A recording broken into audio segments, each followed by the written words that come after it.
कुंतु सागर जी महाराज की परम पूज्य प्रथम गणनियारिका रत्न श्री 105 विजयमती माता जी की जय। गुणानां विस्तरं वक्षे स्वभावानां तथैव च पर्यायाणां विशेषेण नत्वा वीरं जिनेश्वरम्।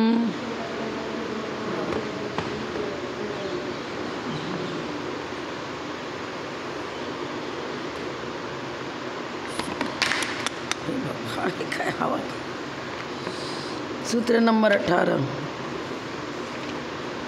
विभाव अर्थ पर्याया षड्विधा मिथ्यात्व कषाय राग द्वेष पुण्य पाप रूप अध्यवसाय। विभावार्थ पर्याया षड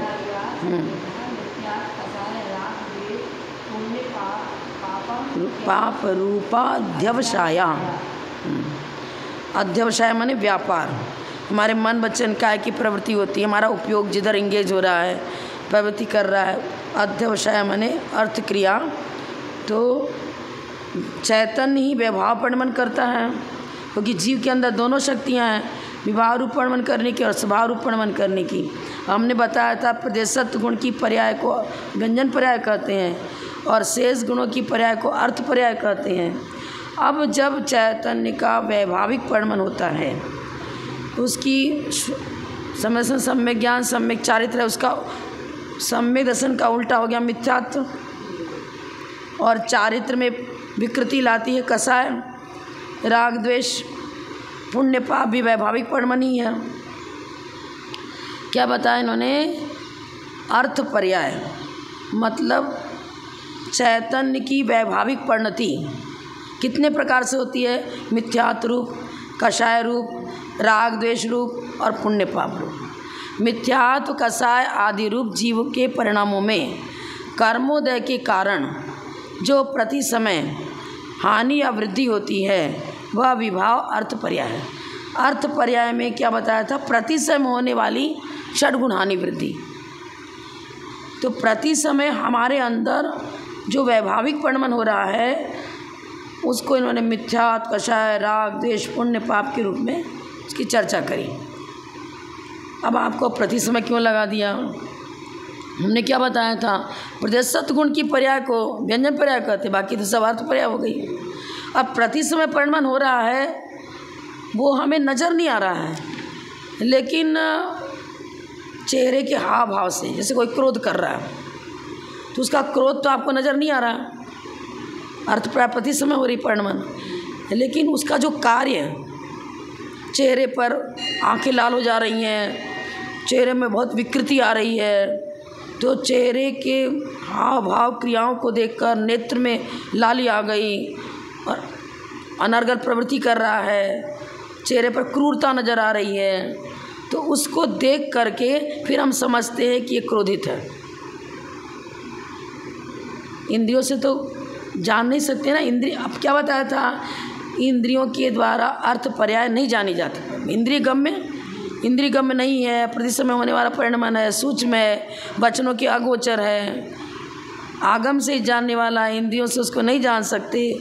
अब इन्होंने ले लिया यहाँ मिथ्यात्व। अब हम मिथ्यात्व, कोई व्यक्ति यहाँ खड़ा है तो क्या उसके अंदर वो मिथ्या दृष्टि है कि सम्यक दृष्टि है? हम मतियाँ सुज्ञान की वजह जान सकते हैं क्या? अब आगम अलग चीज़ है, मतलब आगम की परिप्रेक्षा में परोक्ष रूप में उसकी चेष्टाओं को देखकर, उसकी क्रियाओं को देखकर, उसकी परिणति को देख करके हम अनुमान लगाते हैं कि मिथ्या दृष्टि है, और वो भी अनुमान संभव है कि मेरा फेल भी कर जाए और सही भी बन जाए, क्योंकि अंतरंग की परिणति को समझना बहुत कठिन है। अवधि ज्ञानी मन परिज्ञानी समझ सकते हैं क्योंकि अतीन्द्रिय ज्ञान है, और मिथ्यात्व संसारी जीव की परिणति है, तो संसारी जीव को मूर्त कहा है। तो कौन सा जीव किस गुण स्थान में चल रहा है? मिथ्यात्व गुण स्थान है उसका कि चौथा गुण स्थान है, उसको अप्रत्यायन कारण कषाय का उदय है कि संजन का उदय है, क्या है? ये चीज़ इंद्रियों की सहायता से नहीं जाना जा सकता। प्रति समय होने वाला जो परिणमन है वो अर्थ पर्याय है, इंद्रिय गोचर नहीं है, वचनों के भी गोचर नहीं है। लेकिन कार्य को देख कर, धुएं को देख करके हमने पर्वत पर स्थित अग्नि का ज्ञान किया। इसी प्रकार चेष्टाओं को देख करके, उसकी दैनिक चर्याओं को देख करके, उसके वक्तव्य को देख करके, किसका पोषण कर रहा है, क्या कर रहा है, आगम के विरुद्ध बोल रहा है, आगम के विरुद्ध उसकी चर्या नज़र आ रही है, फिर उसकी श्रद्धा भी आगम के विरुद्ध नज़र आ रही है, तो उसके द्वारा हमको विभाव अर्थ पर्याय को जानते हैं। अग्नि साक्षात तो नहीं देखी, पर्वत, हम तो पर्वत के नीचे खड़े थे पर धुआं निकलता देखा ना, तो कार्य को देख करके हमने पर्वत पर स्थित अग्नि को जाना। इसी प्रकार से ये तो है सूक्ष्म पर्याय, विभाव अर्थ पर्याय, अर्थ पर्याय लगा दिया तो सूक्ष्म ही है, अब इंद्रिय गोचर तो है नहीं। अब आप पांचों इंद्रियों की सहायता के द्वारा इन परिणतियों को आप नहीं जान सकते, मिथ्यात्व को भी आप नहीं जान सकते, उसकी कसायों का मूल्यांकन नहीं कर सकते, उसके पुण्य पाप का मूल्यांकन नहीं कर सकते, क्रियाओं को देखकर जाना जा सकता है। अब कोई जीव निरंतर शिव जी को पूजने जा रहा है, किसी जाने जा रहा है, फिर हम समझेंगे भाई ये जैन धर्मावलंबी नहीं है। हाँ, क्रियाओं को देखकर कषाय क्रोध मान माया लोभ, अब अनंतान बंदी कषाय है तो भाई मिथ्यात्व के साथ रहती है अनंतान बंदी कषाय, दूसरे गुण स्थान में गया तो वही मिथ्यात्व के सन्मुखी तो है। अब कषायों की प्रवृत्ति, अब आगम में बताया है कि 6 महीने से ऊपर वासना चली जाए तो उसको अनंतान बंदी कहते हैं। तो आगम गम्य तो बताया ही है, आगम के आधार पर हम परोक्ष रूप में उसकी जानकारी ले सकते हैं, लेकिन कौन के अंदर, किसके अंदर कौन सी कषाय है, ये मति ज्ञान का विषय नहीं है। यहाँ यही बता रहा है षट गुणानी वृद्धि है। अब प्रति समय आनंद भाग वृद्धि, असंख्यात भाग वृद्धि, संख्यात भाग वृद्धि, संख्यात गुण वृद्धि, असंख्यात गुण वृद्धि, अनंत गुण वृद्धि आदि जो हो रही है ना, तो उसको हम अनुमान ज्ञान से आगम के आधार पर जान रहे हैं। वो षट गुण हानि वृद्धि मुझे नजर आ रही क्या? नहीं आ रही। प्रति समय होने वाला परिणाम अर्थ पर्याय है और इंद्रियगम है ही नहीं। पहले तो भाग वृद्धि होगी, बताया था ना क्रम से, तो अनंत भाग वृद्धि, असंख्यात भाग वृद्धि, संख्यात भाग वृद्धि, फिर संख्यात गुण वृद्धि, असंख्यात गुण वृद्धि और अनंत गुण वृद्धि। जैसे जिस क्रम से वृद्धि बताई उसी क्रम से हानि भी है। अब ये प्रतिशय में होने वाले परिणमन को इन्होंने अर्थ पर्याय कहा। फिर क्या बताया, कोई भी हानि हो या वृद्धि हो 6 स्थानों से बाहर नहीं हो सकती। थर्मामीटर का उदाहरण बड़े माता जी देती थी। थर्मामीटर आपने किसी रोगी को लगाया, जितना मैक्सिमम पावर होना चाहिए उतना ही तो रहेगा ना, उसके आगे तो पावर दिखेगा नहीं। पॉइंट मर्यादा है कुछ दिखने की, मिनिमम कितना मैक्सिमम कितना। पारा उसी प्रकार हानि वृद्धि करेगा। थर्मामीटर को छोड़कर बाहर निकल कर पारा नहीं भागेगा, समझ में आया ना। तो हानि वृद्धि इसी प्रकार षडगुण हानि वृद्धि रूप परिणमन है। इसके 6 स्थानों से बाहर 8, 9, 10 बहिर्भूत स्थान नहीं बनेंगे। 6 रूप में हानि और 6 रूप में वृद्धि, ऐसा नियामक है। श्री जयसेन आचार्य ने भी जीव की अशुद्ध पर्याय का कथन इसी प्रकार से किया है। उन्होंने भी 60 स्थान रूप हानि वृद्धि बताई है। अब द्वयोनुक आदि स्कंद जो है वर्ण आदि से अन्य वर्ण आदि होने पर जो परिणमन करते हैं उसे विभाव अर्थ पर्याय करते हैं। अब इन्होंने पुद्गल का उदाहरण दिया। पुद्गल में विभाव परिणमन क्या होता है, आपने जीव का तो बता दिया, मिथ्यात, कषाय, राग, द्वेष, पुण्य, पाप। अब पुद्गल में भी तो विभाव परिणमन होता है, तो पुद्गल का विभाव अर्थ पर्याय क्या होगी, वर्ण, गंध, रस, स्पर्श का गुण है। अब उस गुण में परिणमन होगा ना। हम बोलते बहुत गहरा नीला है, ये तो लाइटली नीला वर्ण है इसका, सफ़ेद तो है लेकिन सफ़ेदी पूरी नहीं है। हाँ, उसमें भी तो हीना दिखता है, एक गहरा लाल है, एक हल्का है, एक साधारण रूप में है मन। तो इस तरह से हरा, पीला, नीला उसकी पर्यायों में विविधता देखी जाती है। तो उस अपेक्षा से हम स्कंदों में भी वर्ण आदि की अपेक्षा वैभाविक परिणमन देखते हैं कार्य के द्वारा। कार्य देखा ना, उसके अंदर जो जैसे कि मान लो वृक्ष में आम लगा हुआ है, जब वृक्ष में आम लगा था तो जो छोटा छोटा उसमें उसको क्या बोलते हैं कोपल निकली, फिर उसके बाद आम भी छोटा सा निकला। उस समय उसका कलर देखना, फिर धीरे धीरे परिपक्व हो रहा है, बड़ा हो रहा है, उस समय उसका कलर देखो। पकने के बाद देखो पीला वर्ण हो गया, पर वो प्रति समय परिणमन हो रहा है, तब तो ये परिणमन हुआ। कोई बच्चा बताया था कि 1 वर्ष के बाद उसकी पोशाक अब छोटी हो गई, तो प्रति समय उसकी लंबाई में परिणमन हो रहा है, ज्ञानार्जन कर रहा है, उसके ज्ञान में भी प्रति समय परिणमन हो रहा है। थिंकिंग पावर 1 वर्ष का था तब थिंकिंग पावर उतनी अच्छी नहीं थी। 2 वर्ष का हो गया और अधिक समझदार बन गया, 3 वर्ष का हो गया और अधिक समझदार बन गया। तो क्या वर्ष के बार हम मूल्यांकन कर रहे हैं कार्य को देख करके, लेकिन परिणमन तो हर समय हो रहा है। आप कोई विषय सुन रहे हो, आपका ज्ञानोपयोग केंद्रित है, प्रति समय अपने उपयोग को केंद्रित करके आप किसी विषय को चिंतन कर रहे हो, और धारणा शक्ति में वो आ रही है, प्रति समय आ रही है ना।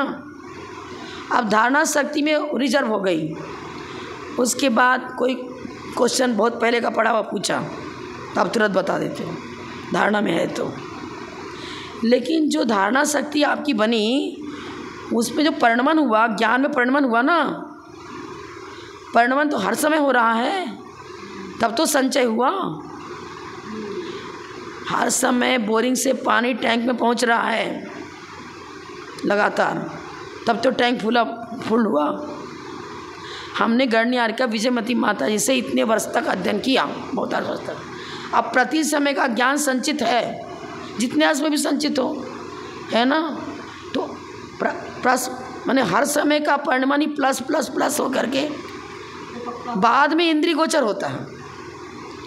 हर समय वस्तु में परिणमन हो रहा है, उस वृक्ष में परिणमन हो रहा है, उसमें लगे हुए फल में परिणमन हो रहा है। उसकी पत्तियां भी पहले कोपल की तरह मुलायम दिख रही थी, कलर भी उसका लाइटली हल्का ग्रीन कलर था, फिर गाढ़ा कलर हो गया।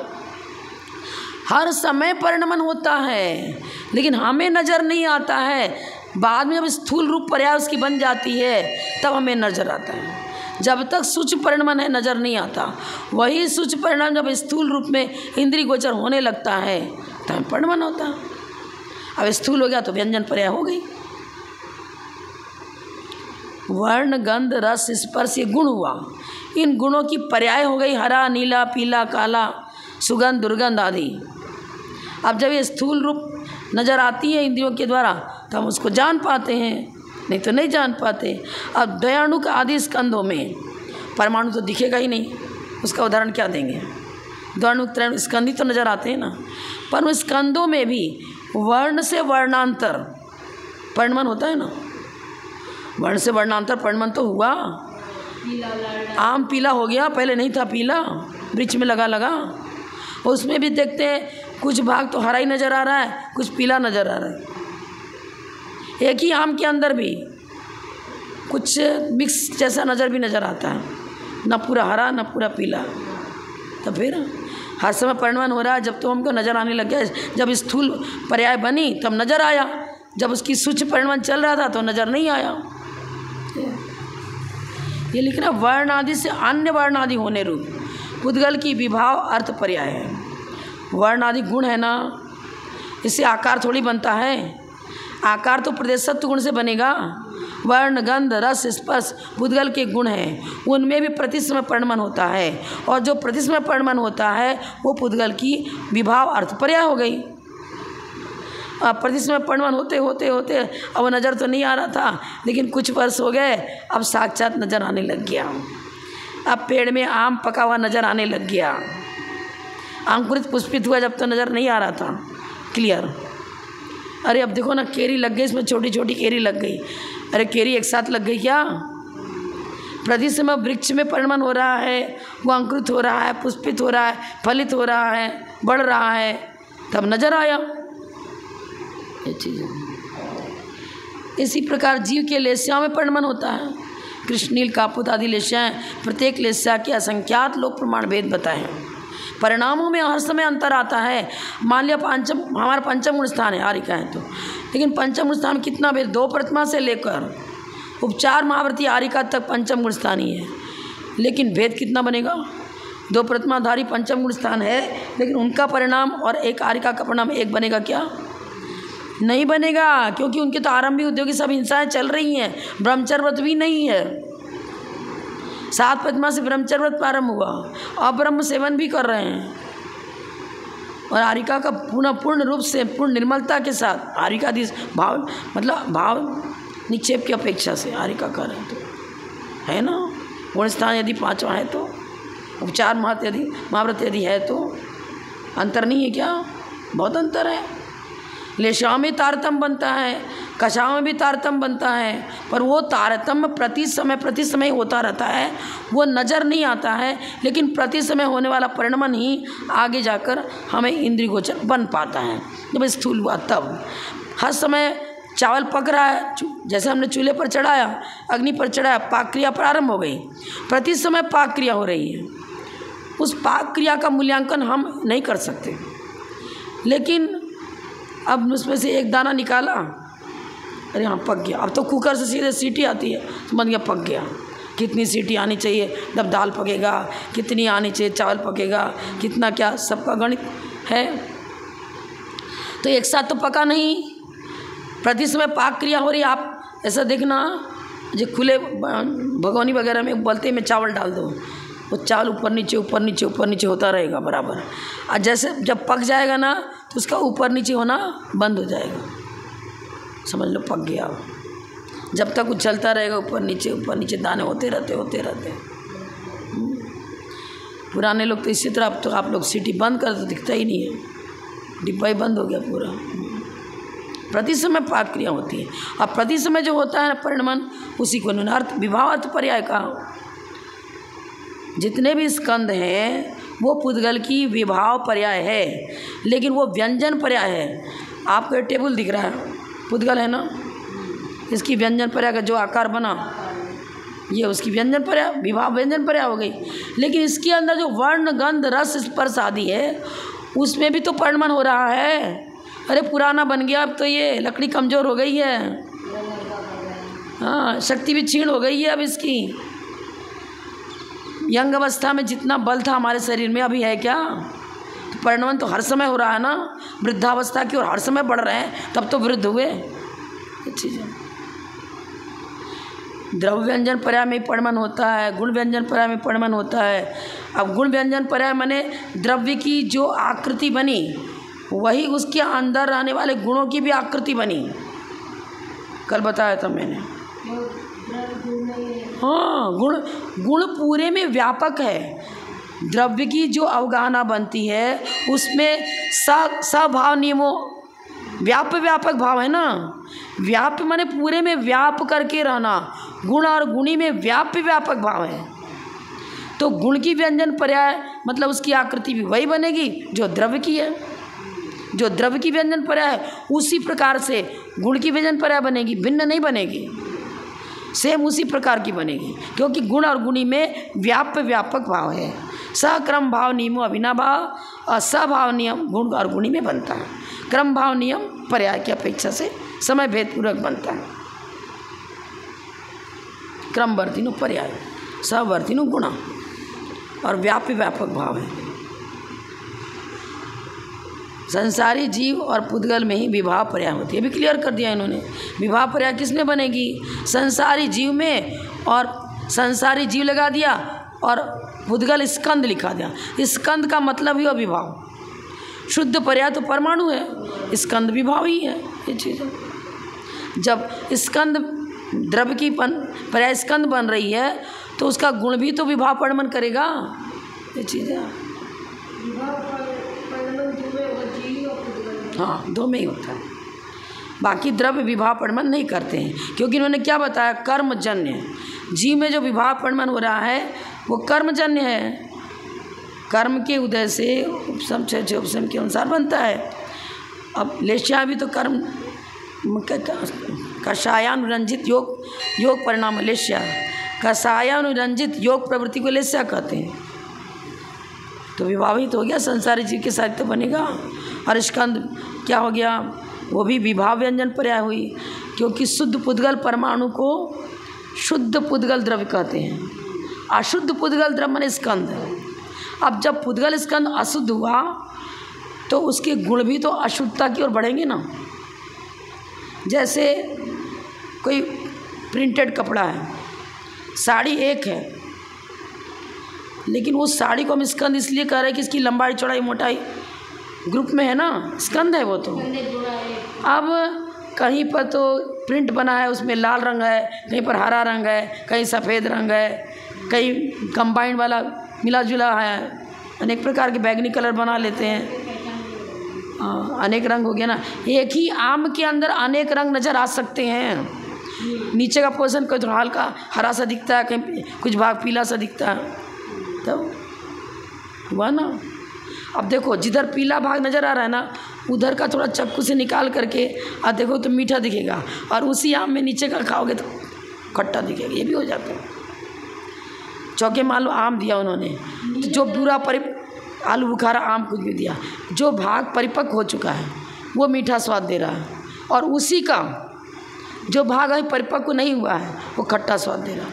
इसका मतलब परिणमन हो रहा है, अभी पूरा परिपक्व हुआ ही नहीं, और आपने उसको कतर दिया, बना दिया, और देना खाना चालू कर दिया। नीले कलर के सर्च करो तो बहुत सारे नीले कलर के कराएंगे। हाँ, एक एक में बहुत सारे नजर आएंगे। सही है, जब तो स्कंद को विभाव पर्याय बता रहे ना, उसकी गुण में भी भाव परिणमन होगा, और उसकी जो द्रव्य की पर्याय बन रही है आकार, वो भी विभाव है स्कंद में। तो अब देखो अलग अलग चर्चा कर ही रहे हैं। जीव की विभाव द्रव्य व्यंजन पर्याय क्या है बताओ। विभाव द्रव्य व्यंजन पर्यायास चतुर्विधा नर नारकादि पर्याया अथवा चतुराशीति लक्षा योनयः।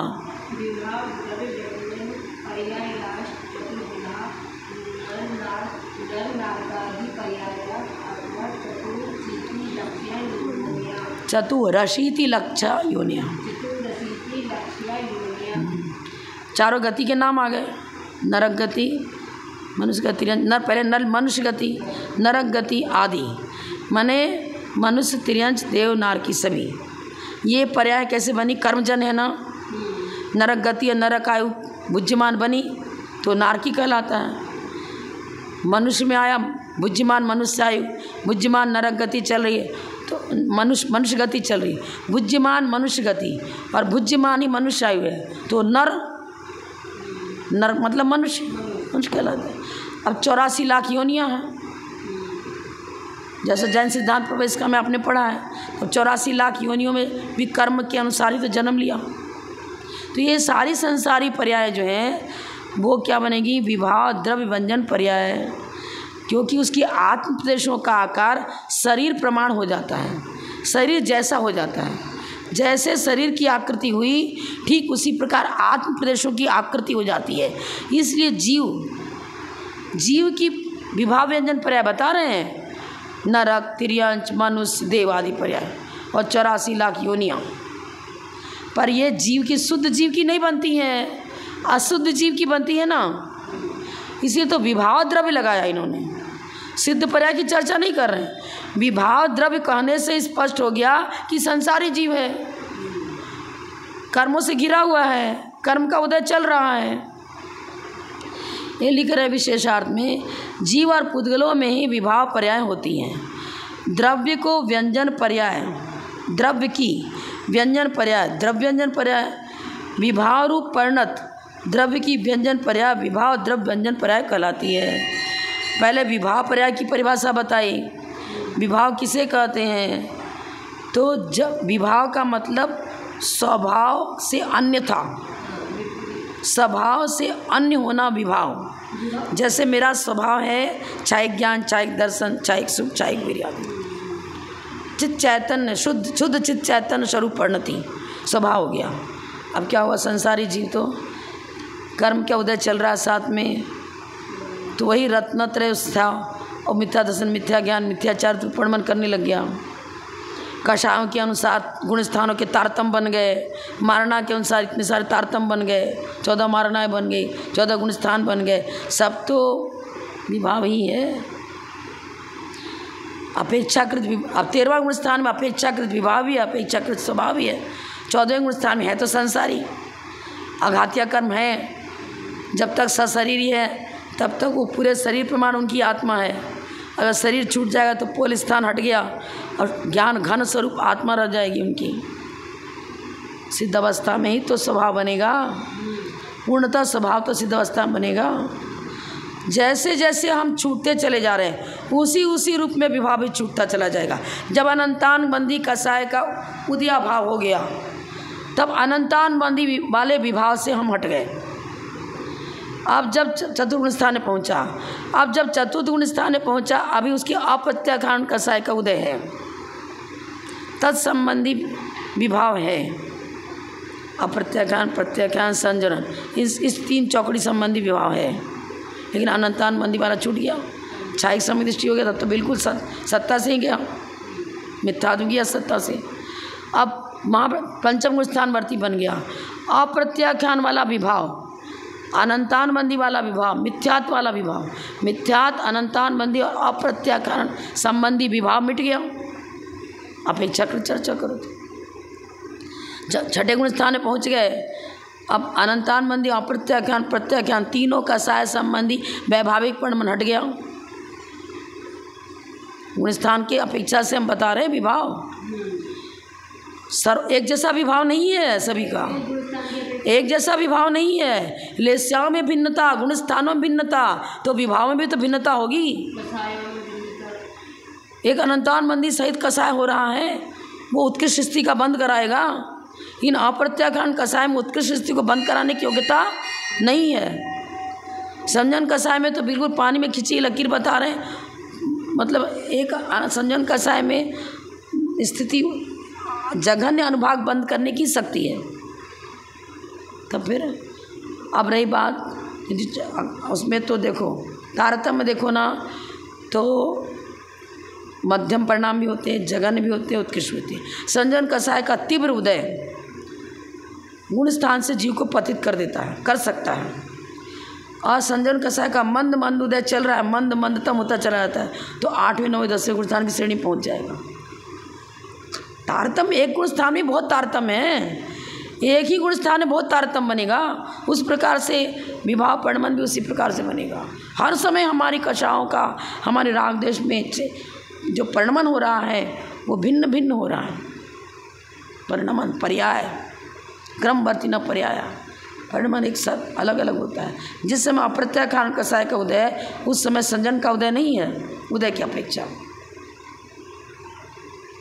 ठीक है, वो बंद हो, तीनों चौकड़ी है, लेकिन अप्रत्याख्यान कसाय का उदय है तो हम कह सकते भाई अंशांश में उन सबके तीनों का अस्तित्व माना है और उदय मान लो, लेकिन तीव्रता जिसकी है उसी का कहा जाएगा ना। कि चौथे गुण स्थान में किसका उदय है, आपको होगा प्रत्याख्यान का। ये बोलते हो क्या कि संजोन का भी उदय है? नहीं बोलते ना, गौण पक्ष में डाल देते हैं उसको। उदय विच्युति नहीं हुई है, लेकिन तीव्रता जिसकी है चर्चा उसी की होती। मुख्य गौण करके चर्चा करेंगे ना। इस तरह से है स्वभाव अर्थ पर्याय, मतलब स्वभाव नेचुरल वस्तु का जैसा स्वरूप है तद्रूप परिणति होगी तो स्वभाव, और उससे भिन्न जितनी परिणतियाँ हैं उसको अन्यथा रूप होना कह दिया, और अन्यथा रूप होना ही विभाव है।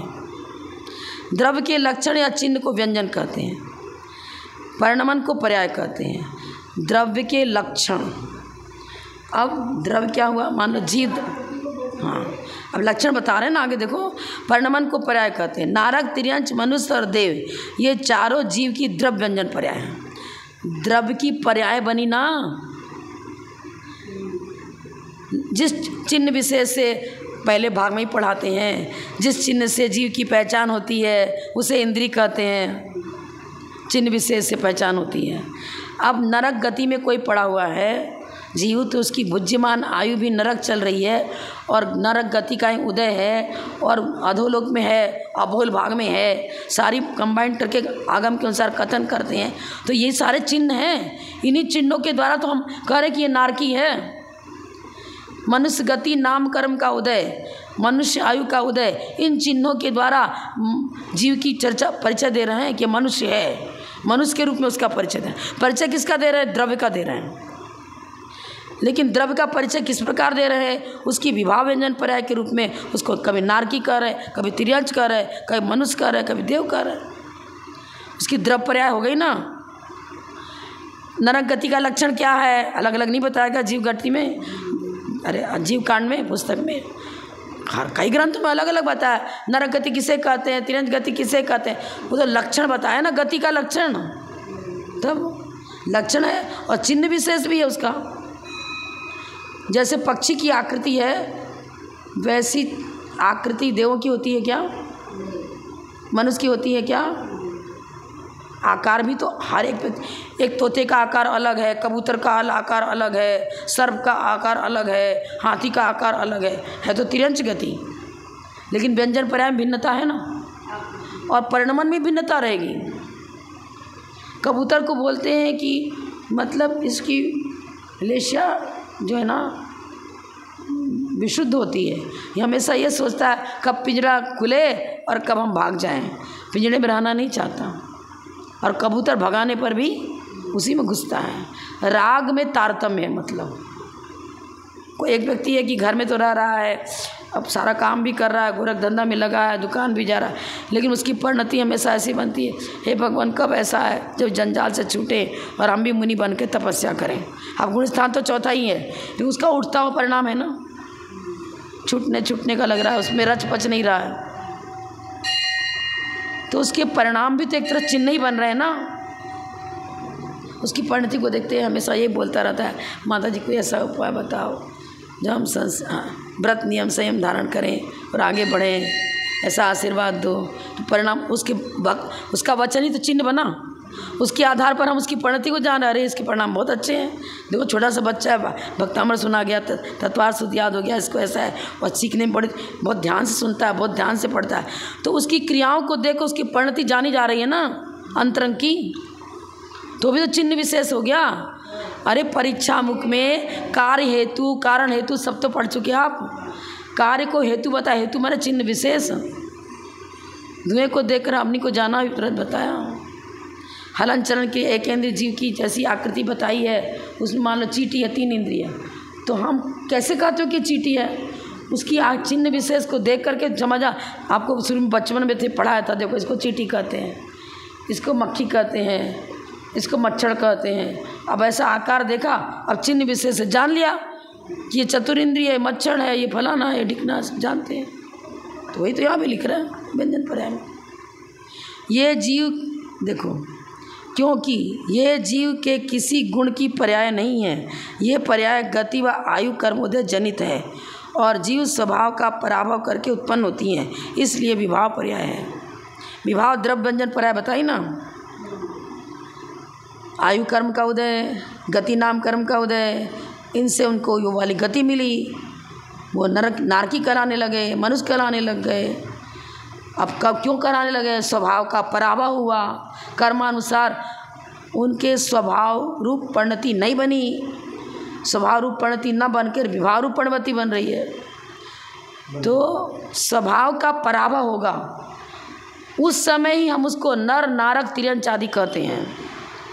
जब स्वभाव का पराभव समाप्त हो चुका, सिद्ध अवस्था प्राप्त हो गई, अब उनको मनुष्य तिर्यंच देव नारकी कुछ भी नहीं कहेंगे, ऐसा, क्योंकि विभाव पर्याय का वहाँ अभाव है, विभाव पर्याय का अभाव है। अब अगुरु गुण के निमित्त से जो स्वभाव परिणमन होता है, षट गुणानि वृद्धि होती है, उसे उन्होंने स्वभाव पर्याय बताई थी, स्वभाव अर्थ पर्याय बताई थी। लेकिन वही स्वभाव अर्थ पर्याय जब कषायों के साथ उनका संयोग बनता है, मतलब लेशाएँ हैं, कषाय हैं, मिथ्यात्व को अविरति प्रमाद कषाय सब बंद के कारण, ये जब हमारा साथ साथ में अनुशुद्ध हो जाता है, चैतन्य के साथ उसका एक क्षेत्रावगा परिणमन हो गया, माने उससे बिल्कुल रंग गया, रम गया, रंग गया, उसी में लिप्त हो गया, तब क्या हो जाएगा, विभाव परिणमन होगा।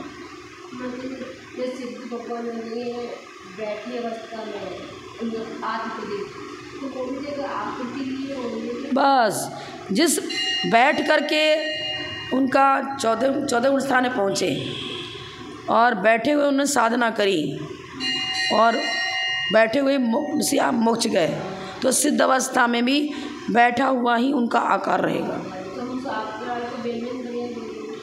कोई भी आकार हो, सभी आकार को व्यंजन पर्याय कहेंगे। आकार की भिन्नता से व्यंजन पर्याय थोड़ी मिट जाएगी। प्रदेशत्व गुण माने आकार, A to Z कोई भी आकार हो, संसारी जीव की आकार आकृति हो, सिद्ध भगवान की हो, अनंत की हो, किसी की भी हो, आत्म प्रदेशों का संकोच विस्तार एक तो होना, उसके अनुसार से व्यंजन पर्याय निर्मित होती है। अब संसारी जीवों की तो जिस पति में जाना है उसी प्रकार उसकी आकृति बन जाएगी। अब सिद्ध भगवान की तो नया कोई आकृति बननी नहीं है, नया जन्म लेना नहीं है, तो अंतिम चरम शरीर से किंचित न्यून आकृति रह जाती है। अब कोई भी आकृति नहीं बदलेगी। क्यों नहीं बदलेगी? अगले जन्म लेना तो फिर उनको आनुपूर्वी कर्म का उदय दिखाना पड़ेगा। तो आनुपूर्वी कर्म का उदय सिद्धों के होता है ही नहीं, सत्ता में ही नहीं है, और उदय में भी नहीं है ही नहीं। तो अब अगले जन्म में जाना ही नहीं है। आनुपूर्वी कर्म के बिना एक गति से दूसरे गति में जाना होगा ही नहीं। पहले तो विग्रह गति में पहुँचेगा, फिर विग्रह गति में पहुँचेगा, फिर वो आनुपूर्वी कर्म जहाँ जाना है ठीक उसको वहीं ले आकर छोड़ देगा। उसको नरक में जाना है तो आनुपूर्वी, जैसे अपन जाने के लिए कहीं गाड़ी मोटर चाहिए या आप पैर के सहारे चल रहे हो, अब श्रावक है, उसको ट्रेन से जाना है, समय शिखर बंदना करना, तो ट्रेन उसको वहाँ पहुँचाती है ना। अब एक गति से दूसरे गति में जाने के लिए कौन सी ट्रेन है? कुछ नहीं, आनुपूर्वी कर्म। वो मोड़ा, वहाँ कोई ड्राइवर नहीं बैठा कि अब मोड़ के इधर डालो उधर डालो, वो आनुपूर्वी कर्म ही ऑटोमेटिक उसी प्रकार से अपना मोड़ा पकड़ेगा, उसी प्रकार से उसका चलना होगा, जाना होगा। आनुपूर्वी कर्म उसको ठीक उस स्थान तक पहुंचा देगा। जिस विभाग में पैदा होना है, उसके जिस पटल में पैदा होना है, जहाँ पैदा वहाँ जाकर पहुंचा देगा उसको। आनुपूर्वी है ही नहीं, आनुपूर्वी नहीं है तो अगला गति होना ही नहीं है। अब संकोच विस्तार कहाँ से होगा ही नहीं, संकोच विस्तार उसी आकार में अनंत काल तक रहेंगे। व्यंजन पर्याय नहीं बदलेगी। अब व्यंजन पर्याय बदलती नहीं है, माने आकृति नहीं बदलेगी, लेकिन उत्पाद व ध्रुवयुक्तम सत रूप में जो परिणमन है वो गुण और गुणी में व्यापक भाव है। उत्पाद व ध्रुवयुक्तम सत, ये परिभाषा तो वहाँ भी लगेगी, क्योंकि गुण पर्यावत द्रव्यम, सिद्ध भगवान भी तो एक द्रव्य, जीव द्रव्य है, और पर्याय भी है, परिणमन भी है। परिणमन उनके ज्ञान में जो त्रैकालिक पर्याय सभी केवली के ज्ञान में झलकती हैं, एक साथ झलकी। लेकिन हमारी अभी बुद्धिमान मनुष्य आयु है वो भी झलकी, पहले वाले भी झलकी और आगे वाले भी झलकी। लेकिन ये झलकी क्या कि बुद्धिमान को भूत ठहरा दें, भूत को भविष्य ठहरा दें, उल्टा सीधा होगा क्या? नहीं। जो अभी बुद्धिमान हमारी वर्तमान है, मेरी मृत्यु के बाद माने द्रव प्राण का उच्छेद होने के बाद यही भूत बन जाएगी। क्रमवर्तिना पर्याय, ये परिभाषा बदलेगी क्या? एक साथ झलक रहा है तो सभी पर्यायों का एक जगह सद्भाव दिखा देंगे क्या सिद्ध भगवान? अनंत भगवान हमारी नाना पर्यायों का एक ही समय में सद्भाव दिखा देंगे क्या? ज्ञान में सभी पर्याय झलक रही हैं। एक चित्र बना हुआ है, उसमें गणियार का, विजयमती का, माता जी का बचपना भी उसी कैलेंडर में दिखा रहे हैं। उसी कैलेंडर में जब दीक्षा ली थी वो अवस्था भी दिखा रहे हैं, समाधि ली थी वो चेहरा भी दिखा रहे हैं। हमें एक साथ दिख रहा है सबका सब। लेकिन बचपना, बुढ़ापा, युवावस्था सबको कंबाइन करके हमने एक ही समय में घटित कर दिया क्या? एक ही समय घटित हो ही नहीं सकता है। जिस समय बाल्यावस्था है उस समय युवावस्था नहीं होगी, जिस समय युवावस्था वृद्धा। इसी तरह जिस समय हमारी बुद्धिमान मनुष्य आयु चल रही है उसी समय वृद्धा, उसी समय देवायु, नरक आयु, तिरंच आयु एक साथ नहीं चल सकती है। झलक रही उनके ज्ञान में त्रैकालिक पर्याय हैं, लेकिन व्यवस्थित झलक रही हैं। वर्तमान को वर्तमान ही कहा जाएगा, भूत को भूत ही कहा जाएगा, भविष्य को भविष्य ही कहा जाएगा, क्योंकि वैसा ही है जीवन, वस्तु स्वरूप वैसा ही है वर्तमान में मेरा। वर्तमान में मेरी व्यंजन पर्याय मनुष्य आयु को लेकर, मनुष्य गति को लेकर चल रही।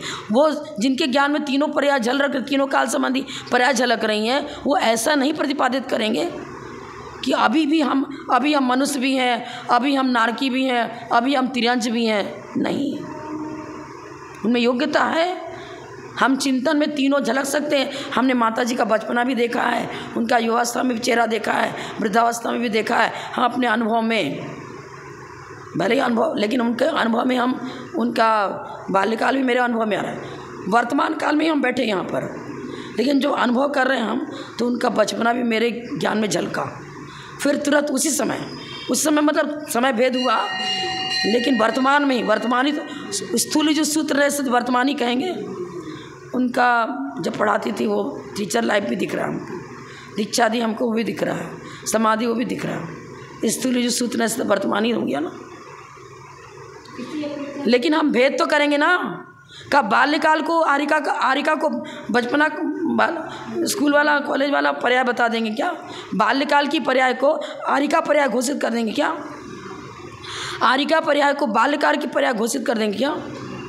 तब हाँ, केवल ज्ञान में त्रैकालिक पर्याय झलकती है। त्रैकालिक शब्द का प्रयोग क्यों किया? त्रैकालिक माने 3 काल की व्यवस्था है, तब तो त्रैकालिक प्रयोग किया। तीनों काल संबंधी सही पर्याय झलकती हैं। आखिर त्रैकालिक शब्द का प्रयोग किया गया है, उसमें भी कुछ रहस्य है। वर्तमान के रूप में, भूत के रूप में, भविष्य के रूप में, पर झलक रहा है एक साथ। पर द्रव्य भूत पर्याय को वर्तमान घोषित नहीं करेंगे, वर्तमान पर्याय को भावी घोषित नहीं करेंगे। है ही नहीं तो कहाँ से घोषित करेंगे? मौजूद ही नहीं। प्रागभाव प्रध्वंसा भाव के रूप में मौजूद है, लेकिन जो पर्याय चल रही है अभी तो हमको मनुष्य गति करनी पड़ेगी ना। और गणधा जब प्रतिपादन करते हैं तो उसी प्रकार प्रतिपादन भी होता है। पूछते हैं हम 10 भाव पहले कहाँ थे, 5 भाव पहले कहाँ थे, पिछले भाव में कहाँ थे। तो उनके ज्ञान में हमारे संख्यात असंख्यात भाव झलकते हैं। संख्यात असंख्यात भाव उनके ज्ञान में झलक रहे हैं, लेकिन मेरे प्रश्न के अनुसार मुझे वो उत्तर देंगे कि आप 1 भाव पहले यहाँ थे और इस प्रकार का पाप कार्य हुआ इसलिए यहाँ पर उत्पन्न हुए। भाई इस पुस्तक में पन्ने तो 100 पृष्ठ का मान लो पुस्तक है और कंबाइंड एक साथ है, लेकिन पृष्ठ नंबर लिया हुआ ना अलग अलग। तो हमारे भी जीवन के पृष्ठ नंबर दिए हुए हैं कि उसके पहले कहाँ थे, उसके पहले कहाँ थे, उसके पहले कहाँ थे। अब फोटो खींचा था आपने, सब मान लो कुछ ऐसी है कि पूरे के पूरे आपको आ गए, खुला हुआ ग्रंथ आ गया पूरा, बिखरा के 10 पन्ने पे एक साथ रख दिया और सबकी फ़ोटो एक साथ ले ली। फ़ोटो एक साथ ले ली, लेकिन जब पढ़ोगे पृष्ठ के पन्नों का उसका अर्थ बताना शुरू करेंगे तो प्रत्येक लाइन अपने अपने विवक्षित अर्थ को दे रहा है। प्रत्येक पंक्ति अपने अपने अर्थ को दे रहा है ना। 19 नंबर सूत्र जो अर्थ दे रहा है वही अर्थ 20 नंबर थोड़ी दे रहा है, अलग अलग दे रहा है ना। पुस्तक तो एक है। टाइम हो गया। की जय।